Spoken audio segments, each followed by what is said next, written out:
we are farmers. We worry about our day to day. We're not noisy people. We don't like to speak out for our problems. We take care of our problems. So, and the Global Farmer Network provides that space, to exchange ideas.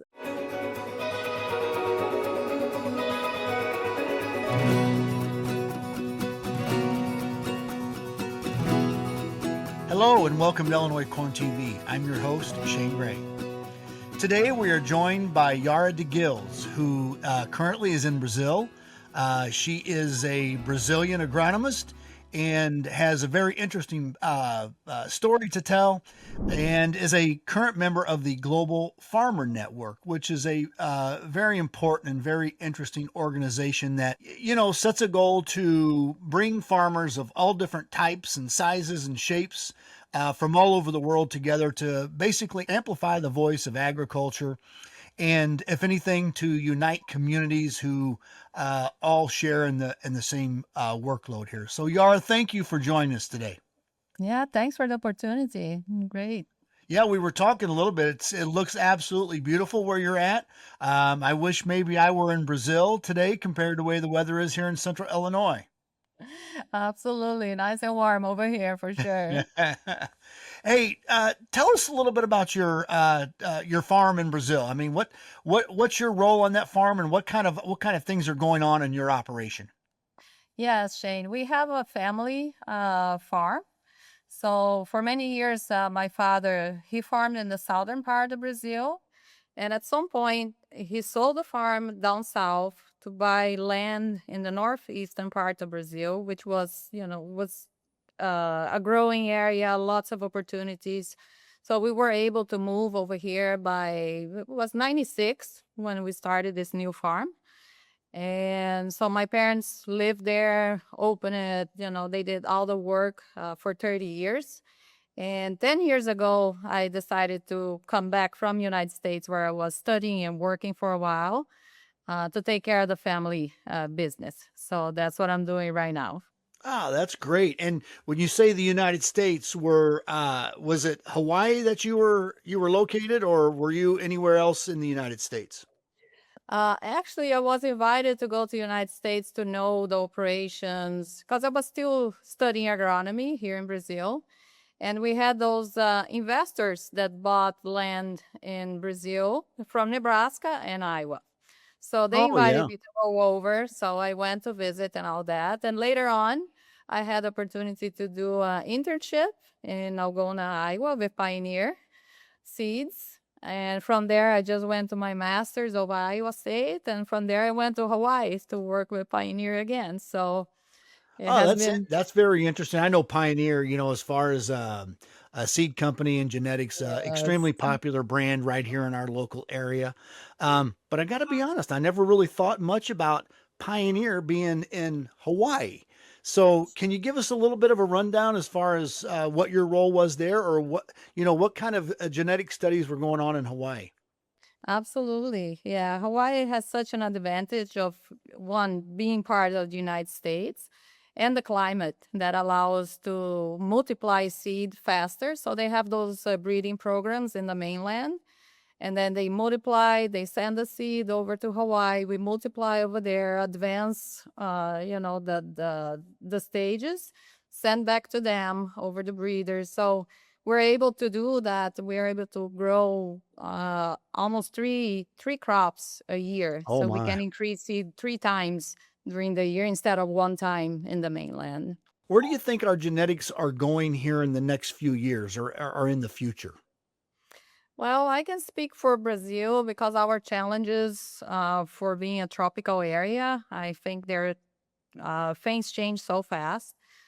Today in Brazil, we deal with technologies for worms, especially, but we notice that they lose effectiveness so quickly because resistance and different things. So I think there's a lot of room yet for Brazil to make new technologies to handle this problem that we have. We had talked a little bit about you being a part of this global farmer network. And I got to be honest, I don't know a lot about it. I've read a little bit about it and done some research on the internet. Um, and it looks like a really interesting organization and how it brings farmers from all around the world together with maybe some common concerns, some common interest. How has being a member of this organization benefited you and your operation? Yeah, we were honored to be invited to participate in this group. My father and I, because I represent the family succession and also women, running farms. So Right, right. and it's just life changing, Shane. It's such an experience to meet all these people. A lot of the challenges they just change address. Really, we face a lot of the same things, Yes. but it's so good to exchange the information and just see so many people with common sense sitting in one room. Yeah, It's right, hard nowadays. right. So it's just fantastic. So this year they're having the meetings in São Paulo here in Brazil. Oh So my. in a few days we will be there. So it's Well, gonna be what a wonderful. what a great way to travel and see the world as well, being a member of something Yes, like yeah, this. but it's a fantastic group. It really is. So when all of you get together, is there like a certain number of times throughout the year that you guys get together? And when you do, what are some of the topics that are being discussed at these network meetings? Yeah, over the global farmers, they have every year they have nominees. So there's a certain number of people that are chosen to invited to make part of this membership. So I think it's gonna be 26 this year. So 26 new farmers from all over the world are coming together for this meeting in São Paulo now. And some of our members like me that are already part of it, we're gonna be there for support, also to discuss reality of agriculture in Brazil. So it's just a nice network to participate in. That's great. And when I was looking at your bio and all the education that you have in so many different fields, from agriculture to agronomy and genetics, and then human resources, um, how do you how does your history or your education in human resources, how do you integrate that into like farming? Which, because I know all the farmers around here, we probably could use a little lesson in human resources. So how do you use your education on that to make it work for you and your operation? It's very necessary. It's such a big part of running a farm, especially here. We have it's different than United States that the owners run their own farms and have Right. very few people working with them.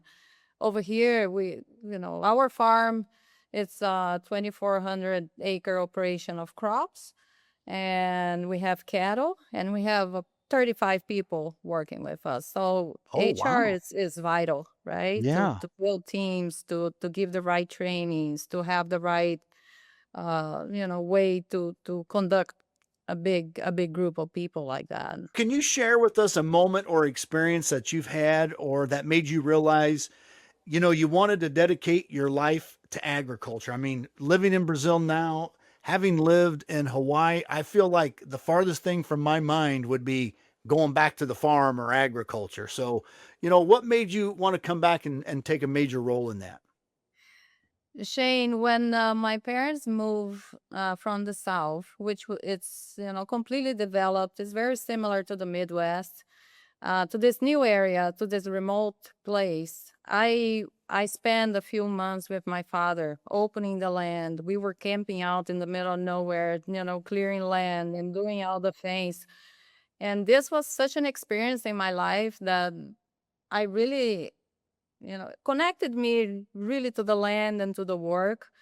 And my father and my parents were so amazing to give me the freedom to choose what I wanted to do my whole life. So at some point with this, we had to talk about what we're gonna do with the farm. Are we gonna keep it? Are we gonna rent it out? Are we gonna sell it?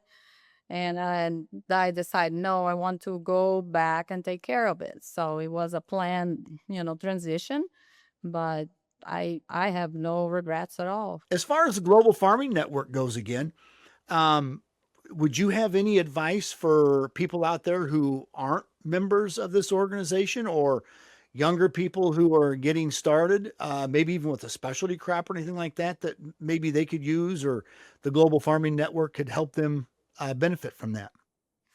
Yeah, I think the global farming is such a nice way where you can, voice your concerns. It's such a window, a platform for that. And the beauty of this is that reunites people from, big farms, small farms, any kind of farming activity. It doesn't, no, it includes everybody. It's very inclusive. So I'm sure that if you look for the Global Farmer Network information and all the staff, Mary Boots, it's amazing. She's so receptive to everything and everybody.